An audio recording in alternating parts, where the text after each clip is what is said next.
পাহাড়ের কোলে শক্তি চট্টোপাধ্যায়ের লেখা একটি জনপ্রিয় কবিতা। এই কবিতায় কবি প্রাকৃতিক সৌন্দর্যের মধ্যে নিজেকে হারিয়ে ফেলার এক অনন্য অনুভূতি তুলে ধরেছেন। তিনি 3টি পাহাড়ের কোলে এক নির্জন স্থানে গিয়ে নিজের অস্তিত্ব খুঁজে পেতে চান। কবিতাটিতে কি আছে? প্রাকৃতিক সৌন্দর্যের বর্ণনা। কবি পাহাড়, জঙ্গল, নদী ইত্যাদি প্রাকৃতিক সৌন্দর্যের অত্যন্ত মনোরম বর্ণনা দিয়েছেন। নির্জনতা ও শান্তি। কবি নির্জনতা ও শান্তির অনুসন্ধানে এই স্থানে আসেন। আত্মমূল্যায়ন। কবি এই নির্জন পরিবেশে নিজেকে ভালো করে বুঝতে চান। রোমান্টিকতা। কবিতাটিতে প্রচুর রোমান্টিকতা লক্ষ্য করা যায়। কেন এই কবিতা জনপ্রিয়? সহজ সরল ভাষা।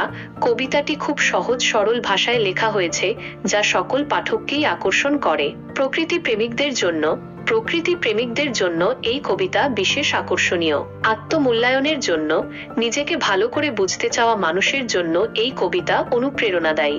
আপনি যদি কবিতাটি সম্পর্কে আরো জানতে চান, তাহলে ইউটিউবে শুনতে পারেন। অনেক ইউটিউব চ্যানেলে এই কবিতাটির অডিও ভার্সন পাওয়া যাবে। বই থেকে পড়তে পারেন। শক্তি চট্টোপাধ্যায়ের কবিতার সংকলন থেকে এই কবিতাটি পড়তে পারেন। অনলাইনে খুঁজে নিতে পারেন। অনলাইনে এই কবিতাটি সম্পর্কে বিস্তারিত তথ্য খুঁজে পাবেন। আপনি এই কবিতা সম্পর্কে কি ভাবেন? আপনার মনে হয় এই কবিতাটি কি বার্তা দেয়? আরো কিছু জানতে চান?